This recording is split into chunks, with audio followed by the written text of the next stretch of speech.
मध्य प्रदेश राज्यसभा चुनाव को लेकर हलचल तेज हो गई है। एमपी में हलचल तेज। राज्यसभा उम्मीदवार तरुण चुग आएंगे भोपाल।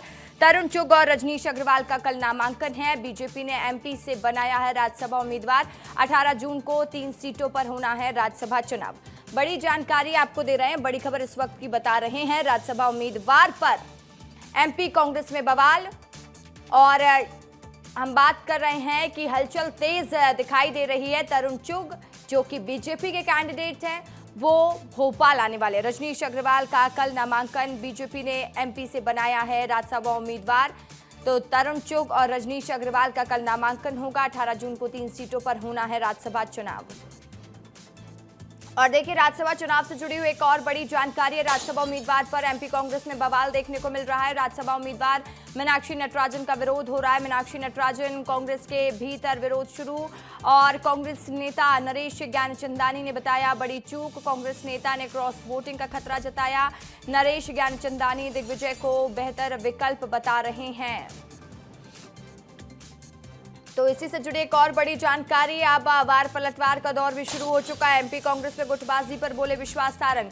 गुट और गिरोह में बटी हुई पार्टी कांग्रेस में अनुशासन की उम्मीद नहीं कर सकते। राज्यसभा जाने वाले नेताओं की सोच कर कुटरघात। दिल्ली से भोपाल तक हर जगह कांग्रेस तार तार।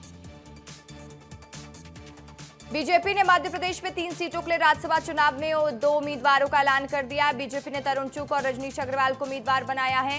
राज्य में 3 सीटों पर राज्यसभा चुनाव होने हैं, 2 पर बीजेपी ने ऐलान कर दिया। ऐसे में माना जा रहा है कि एक सीट कांग्रेस का प्रत्याशी चुनाव यहां पर जीत सकता है। हालांकि अगर बीजेपी तीसरा उम्मीदवार उतारती है तो तीसरी सीट पर चुनाव तय है। और इस बीच खबर है कि राज्यसभा उम्मीदवार तरुण चुग आज भोपाल आएंगे। 6 जून यानी कल नामांकन दाखिल करेंगे। कल दूसरे बीजेपी उम्मीदवार रजनीश अग्रवाल का भी नामांकन दाखिल होगा।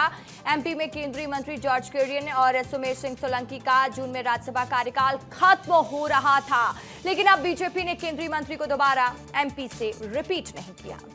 बता दें कि मध्य प्रदेश से राज्यसभा की जिन 3 सीटों का कार्यकाल 21 जून 2026 को समाप्त हो रहा है, उनमें बीजेपी के जॉर्ज कुरियन, सुमेर सिंह सोलंकी, कांग्रेस के दिग्विजय सिंह शामिल है। और इन सीटों के लिए जून में चुनाव कराया जाएगा, जिसमें राज्य विधानसभा के निर्वाचित विधायक मतदान करेंगे।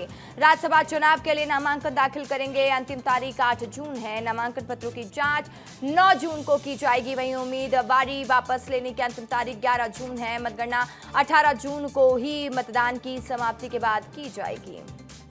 तो राज्यसभा उम्मीदवार को लेकर मंत्री कैलाश विजयवर्गीय ने कहा कि मध्य प्रदेश का सौभाग्य है कि दिल्ली का बड़ा नेता मिला। दोनों ऐसे नेता हैं जो हमेशा देखिए बिहाइंड द कर्टन रहकर संगठन के लिए काम करते रहे हैं। पार्टी ने राज्यसभा के लिए 2 बेहतर और बेहद मजबूत नाम दिए हैं। दोनों की जीत तय है। पार्टी ने बहुत अच्छे दोनों टिकट दिए हैं।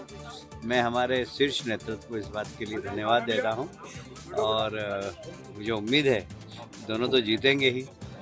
अगर पार्टी कोई तीसरा उम्मीदवार दे तो तीसरे को भी जिताने की कोशिश करेंगे। अब देखिए, अगर पार्टी ने हमें कहा कि तीसरा उम्मीदवार हम दे रहे हैं तो फिर हम जिताएंगे उसको। तो देखिए, मध्य प्रदेश से कांग्रेस ने मीनाक्षी नटराजन को राज्यसभा उम्मीदवार बनाया। मीनाक्षी नटराजन को उम्मीदवार बनाए जाने के बाद पार्टी के अंदर ही विरोध के स्वर सामने आने लगे हैं। कांग्रेस के वरिष्ठ नेता और हुजूर विधानसभा सीट से 2 बार प्रत्याशी रहे नरेश ज्ञानचंदानी ने इस फैसले पर खुलकर सवाल उठाए। उन्होंने सोशल मीडिया प्लेटफॉर्म एक्स पर राहुल गांधी और प्रियंका गांधी को टैग करते हुए इसे बड़ी चूक बताया है। ज्ञानचंदानी ने आशंका जताई है कि राज्यसभा चुनाव में कांग्रेस को क्रॉस वोटिंग का खतरा हो सकता है। वहीं पार्टी के भीतर इस फैसले को लेकर अलग अलग प्रतिक्रियाएं सामने आ रही है, जिसपे राजनीतिक हलकों में चर्चा तेज हो गई है। नरेश ज्ञानचंदानी ने सोशल मीडिया पर अपनी नाराजगी जाहिर करते हुए लिखा कि मध्य प्रदेश से राज्यसभा उम्मीदवार का चयन सोच समझकर किया जाना चाहिए था। उन्होंने दावा किया कि उन्होंने पहले भी पार्टी नेतृत्व को इस बारे में सचेत किया था। उनका कहना है कि ऐसे समय में जब संख्या समीकरण बेहद अहम है, उम्मीदवार चयन में सावधानी जरूरी थी। उन्होंने यह भी कहा कि कांग्रेस को राज्यसभा सीट जीतने के लिए 58 विधायकों का समर्थन चाहिए, जबकि पार्टी के पास वर्तमान में 62 विधायक ही हैं।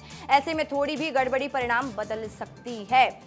मध्य प्रदेश में मीनाक्षी नटराजन की उम्मीदवारी को लेकर पार्टी के भीतर चर्चा तेज हो गई है, जहां पर एक और नेतृत्व इस फैसले को मजबूत राजनीतिक संदेश बता रहा है, तो वहीं कुछ नेता इसे जोखिम भरा बता रहे हैं। अब इस पर बयानबाजियों का दौर भी शुरू हो गया। इस पर क्या कहा है विश्वास सारंग ने, वीडी शर्मा ने, सुन लीजिए।